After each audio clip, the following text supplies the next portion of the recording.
Today we're making a 3D impossible forms stack. Welcome back, my most amazing artists. Miss Brown here, coming to you from my Brooklyn studio. Let's start a new project. Today's project is going to be called the Impossible Stack. Yes, you guessed it. We're going to create a composition of shapes that couldn't possibly stand if they were stacked in this way. But did you notice something special about these shapes? You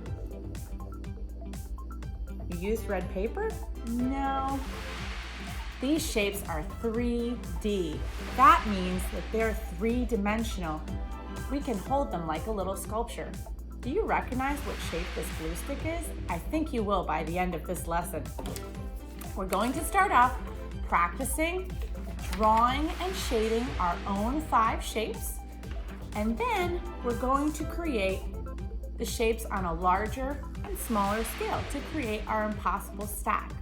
You're going to need a few key supplies for this project, so I will show those in the next slide, and let's get started. For this project, you will need paper, white and possibly colored, ruler, pencil, scissors, a glue stick, and coloring supplies. So we're going to go ahead and start this project by looking at 5 different shapes. We have a pyramid, a cube, a sphere. We're going to shade it to look like a sphere, a cylinder, and a cone. Those are going to be our 5 3D shapes that we're going to be working with for this project. What I'm going to ask you to do first is actually take a piece of paper. I'm just using computer paper. You can use a sketchbook, any white paper that you have. And I'd like you to go ahead and practice the 5 shapes.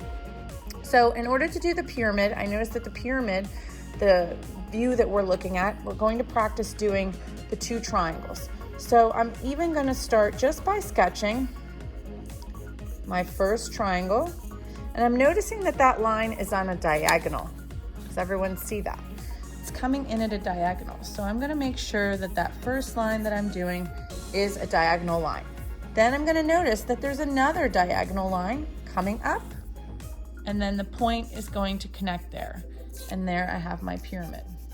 So I did not even use a ruler yet. I'm just sketching and practicing my first pyramid. Now, we are not doing any shading yet, so I'm just practicing my shapes. Now, for the cube, I notice on the top that I'm seeing it at the point here. So the 2 lines are going to be merging. So I have like a Y shape coming in first. So I'm going to start by making a really broad Y. And then I'm going to put 2 diagonal lines coming off of the Y. I'm going to connect these sides together. And it's okay if it goes over. I can go ahead and erase that. And now you can see how we're going to connect the top to match the diamond. It's at the top here. So we're going to bring one in, and I'm going to pretend that there's like a little dotted line there. I'm going to match it up, and then I'm going to go ahead and put in my other side. Again, haven't even touched a ruler yet. We're going to go ahead. The sphere is just really a circle to start with until you do shading. So I'm just going to practice making a circle. You could trace something if you want to trace something with a circle. Now I'm going to move down to the cylinder. Remember, in order to make a cylinder look 3D on your flat 2D paper, you have to use what's called an ellipse. An ellipse is simply a stretched out circle. So if you were to take a rubber band and stretch it with your fingers or a hairband, you would see that it would make that same ellipse. When we make an ellipse, first you just want to start going over your paper, and it's just a stretched out circle. And I like to make the 2 circles first. 2 ellipses, leave some space, and then you're going to take a straight line and connect them. Now I can go back and make my ellipse a little bit more exact. And then obviously we're just practicing, so it's okay if there's sketching lines in there, but if they really bother you, you can take them out. Okay, so I have my cylinder. Again, this is just my very first practice, so I'm not being super critical of myself. Next is our cone. Our cone is made up of an ellipse, Did you see that ellipse? Again, we have a stretched out circle here on the bottom, right? Because the bottom of a cone, think about an ice cream cone, the opening of the ice cream cone is actually a circle. But because we're putting it on a two-dimensional surface and we're trying to make it look 3D, we're gonna stretch that circle out. So we're gonna go ahead and do our ellipse first. And then what type of lines do you see coming up? I hope you said diagonal. It's a diagonal line. And they come to a point just like a triangle. So it's a triangle with an ellipse on the bottom. Let me make sure I stretch my ellipse. Okay. So there.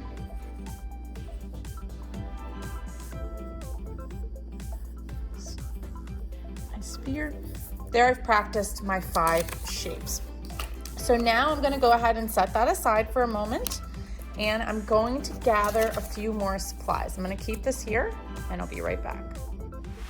If you went ahead and printed this sheet out, you can work on this sheet. If you didn't and you weren't able to print this out, you can go ahead and work on the sheet that you practiced on. I'm going to go ahead and work on the worksheet for now, and then I will talk to you a little bit about what we're going to do next. First things first, I want to practice my shading. So I have to think about going from dark to light. So I can take these boxes and I can practice making a value scale. So I'm going to make my darkest pencil, then I'm going to press a little bit lighter. This is going to give me all my different shades, and then I'm going to press even lighter. Might have to go back and beef this one up a little more. And then even lighter.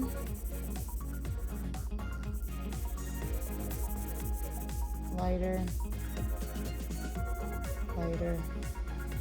And then this one is almost to white, right? So with a pencil, this is just with my 2B pencil that I have at home, I can make a full range of value.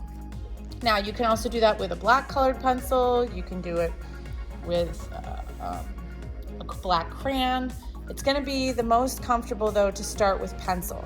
So now we're going to practice shading one side of our 3D object. So I'm imagining that on this pyramid, the light is coming here. So that means this side would stay nice and bright. And I'm going to make the edge the darkest. So do you see how I'm making it dark to kind of a medium tone here? I'm shading in. And the one side, I'm not even going near it at all. So the diagonal edge is becoming the darkest part. And as I get closer to the center, it's getting a little bit lighter. And I can also achieve that by overlapping some pencil. And you can see how it's going from dark, and then it gets a little bit lighter. And then now it's bright white on that side because that is where the light would be shining in. Now for the cube, I'm gonna have the light coming also on the side. So I'm gonna make the top of my cube the darkest part.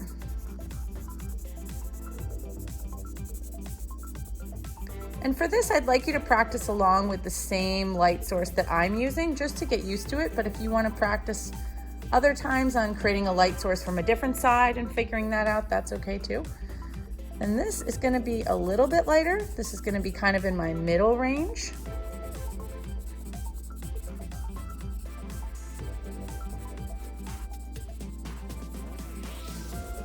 And then this side is going to remain with no shading because that's where my light is coming in.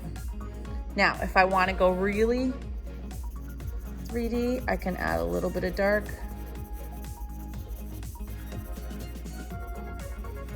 And notice I'm using sort of a circular motion. I can make it a little darker on the edge, and I can clean that up if I don't like those marks. Again, you could be doing the same thing on your own drawings if you don't have a printer. That's totally fine. Now for the sphere. Sphere is a little more challenging, right? So the light source is going to be coming in this direction. Again, all of our light sources are coming from the right-hand side. So that means that if my light is coming here, do I shade here? You're right, you don't shade there. You're going to shade only on the opposite side. So for a sphere, you want to follow the shape. So my darkest edge is going to be opposite. And it's okay if I'm going outside of my lines. I'm going to keep the darkest shade closest to the edge of the shape. And as it goes to the middle, I'm getting lighter and lighter until it's at its bright white, which is going to be on the opposite side. And this does take some practice.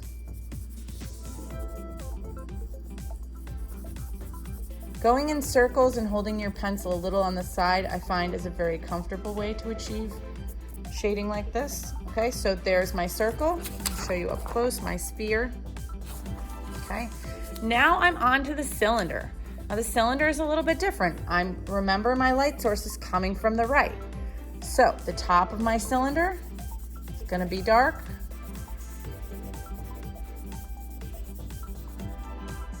Okay, and the side of my cylinder on this side is going to have the most shading because it's the most in shadow.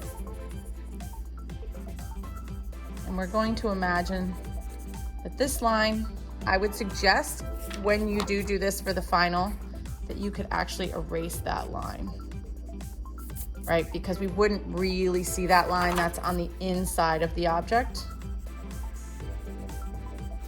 But for the shading purposes, we'll go ahead and keep it there because I can't erase the copy.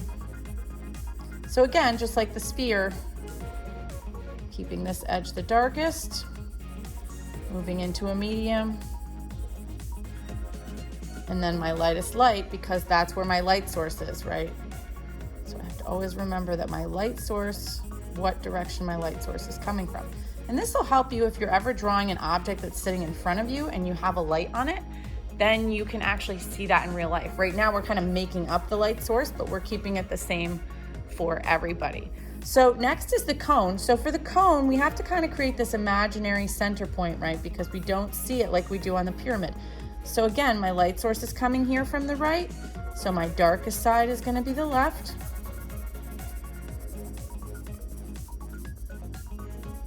And again, I'm going to imagine that inside ellipse, obviously we would see the bottom edge, but we would not see this necessarily. So when we do our final, we won't be seeing that line. We're going to put it in when we draw our shapes, but then we're going to erase it out later. You'll see why. So again, I'm practicing going from dark to light, and then my brightest is going to be on that side. I'm just going to put a little bit more of a line there. Okay, so these little boxes over here, or if you want to try making like sometimes people use lines to get shading. Some people use cross hatching where you go back and forth like a checkerboard. So you can try like little dots to get a texture that would create a value. Okay, remember value is just light to dark. And you could even try what would happen if you did stripes. Could you achieve a value using that texture? So if you do this on the worksheet, you can do it like this, but you can also do it on your own sheet and it would work exactly the same. Again, I'm remembering that my light source is coming from the right side. So if I was working on my own drawings, so I'm going to speed this up and I'll show you what it looks like if I do it on my own drawing.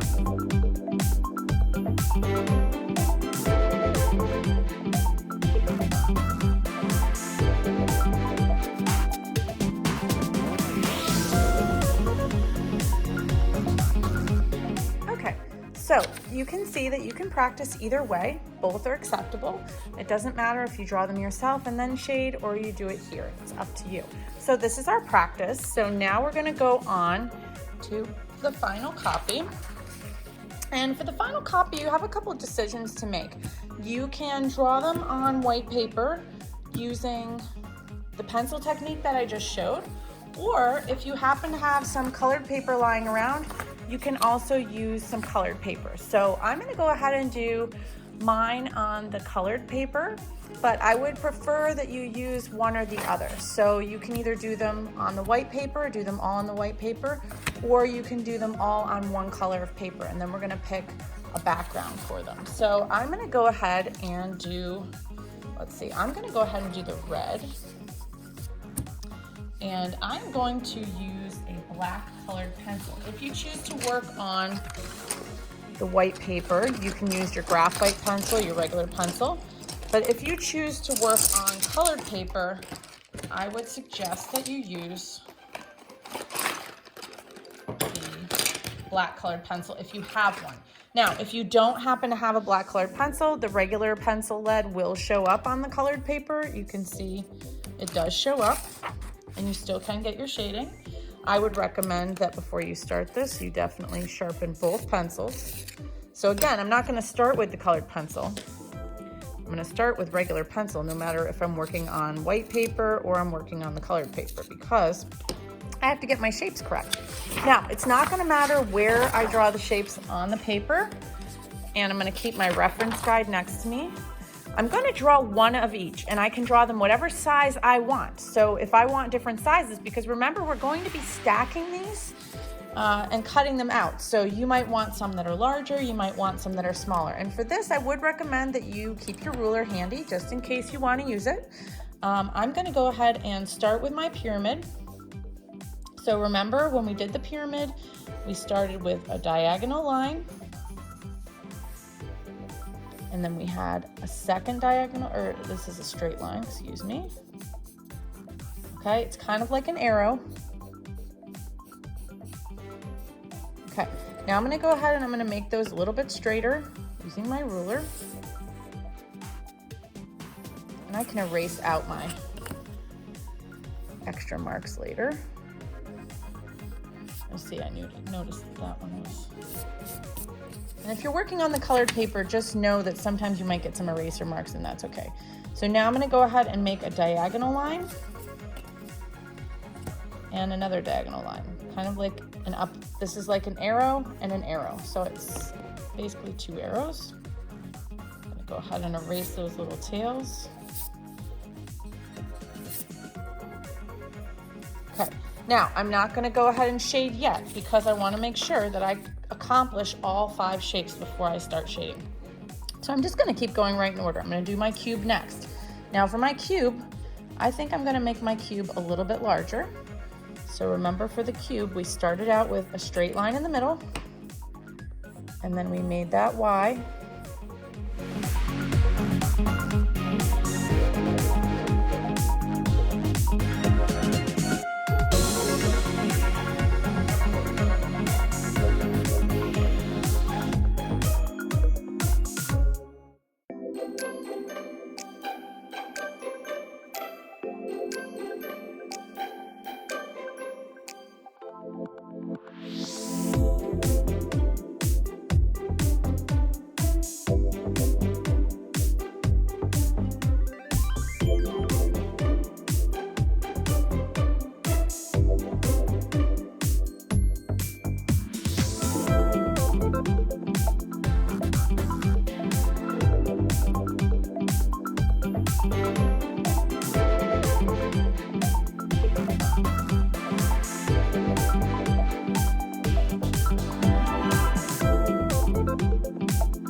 Okay, I've completely finished putting in the 5 required shapes, and then I doubled up on the sphere, the cylinder, and the pyramid.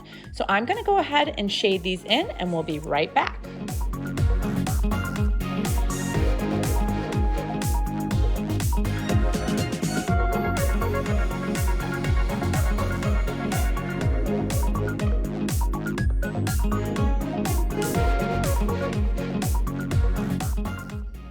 Okay, I've finished my shading. Now, if you had done it on the white paper, you could also use it on white paper. It doesn't have to be on colored paper. It's totally up to you. I'm gonna go ahead though and choose now a background paper, and obviously my background paper could be white, even if I had the white shapes, or it can be a color. I'm gonna go ahead for a contrasting color, so I actually have some blue paper. So I'm gonna go ahead and cut out my red 3-dimensional shapes.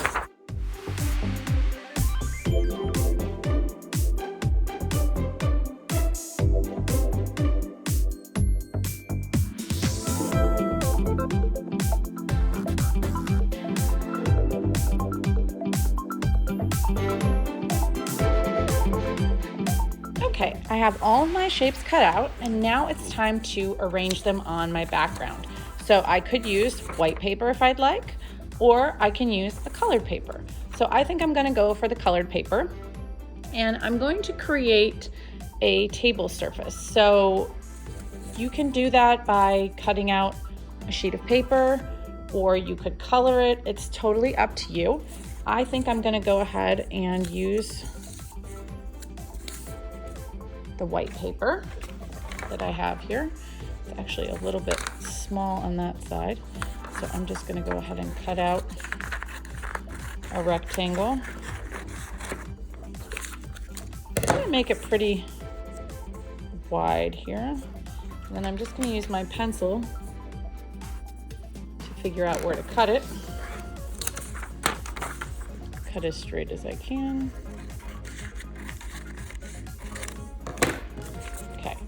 Now, before I glue anything, I'm going to make my arrangement. Now, the idea is that this is going to be an impossible stack. So what is impossible about this sphere on top of this pyramid? Could this really happen? Well, no, it couldn't, because the sphere would really fall over. It couldn't balance on there. So this might be a fun place to start, because that's very impossible. And then what if my cylinder, I'm gonna make sure all of my things have the light source going in the same direction. What if my cylinder was sitting on top of my sphere? Maybe my cone is going to be upside down. And it's going to have, oh, but my light source isn't going the right way, is it? Okay, so that's not gonna work. So maybe I will have that falling that way. And I think I'm gonna put my cube somewhere down here with a little pyramid on top. Or maybe I want a cylinder and a pyramid. Could also have some in the background toppling over if I wanted. Okay, I'm gonna keep playing around with this until I get a composition that I like, and then we'll get it glued down. I'll see you in a moment. Okay, so I've played around quite a bit with my composition, as you saw in the last video, and I'm ready to start attaching. So I'm gonna go ahead and get my glue stick. And now I have to be very careful moving things because I wanna remember how they go in my design. So I'm just gonna carefully move them to the side. And if it changes a little bit, that's gonna be okay. I know I have to glue my white down first for my tabletop. And I'm gonna go ahead and make sure that I'm putting the glue on the shape that I'm attaching to my background. Now, I would highly recommend that you work vertical for this. You could work horizontal, but you have more space if you work vertical. Hey, do you remember what shape I had on the bottom? Does anybody remember? Did you say the pyramid? Yes, I had the pyramid on the very bottom. So I'm gonna go ahead and put glue stick on my pyramid. And I'm gonna keep that pretty close to the the bottom of my paper. So this is the object that's closest to me. Next, I had my cube resting on top of my pyramid. Again, remember, always putting the glue on the back.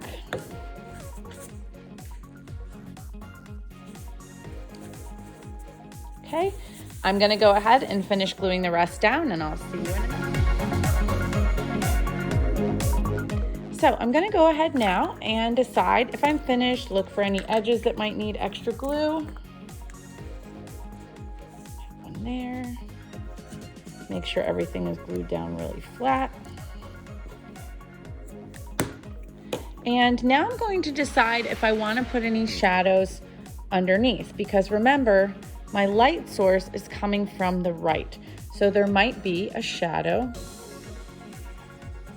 under the object that's closest, that's sitting on the ground. So I'm going to imagine that there is a triangle. So whatever shape, okay, you might want to put a little bit of a shadow that just follows the shape that you've done. So here I'm doing like a little bit of a cone, little shadow under my cone. Now, this is higher up, so I'm not actually going to put a shadow because I don't really know what it would look like, but this at least makes it look like these two are sitting on the table and these are doing a balancing act. So I hope you truly enjoyed making an impossible stack. I had a lot of fun learning about shading with you, and I cannot wait to see all of the interesting ways in which you stacked your shape. I hope you had as much fun as I did making your 3D impossible stack. Did you find any items around your home that match the shapes we learned today? I wanted to come back and ask you if you remember what shape the glue stick represents. Can you take a guess? Is it a pyramid? No, it's not a pyramid. Oh, yes, if you said cylinder, you're correct. A glue stick is a cylinder shape. When we look at the top or the bottom of the glue stick, we actually see a circle. But remember, when we're looking at it from the side, we have that stretched out circle. It's called an ellipse. I hope you had fun today learning all about the shapes and learning all their 3D names. And I can't wait to see all the artwork that you created. Have a great rest of your day, and we'll see you really soon.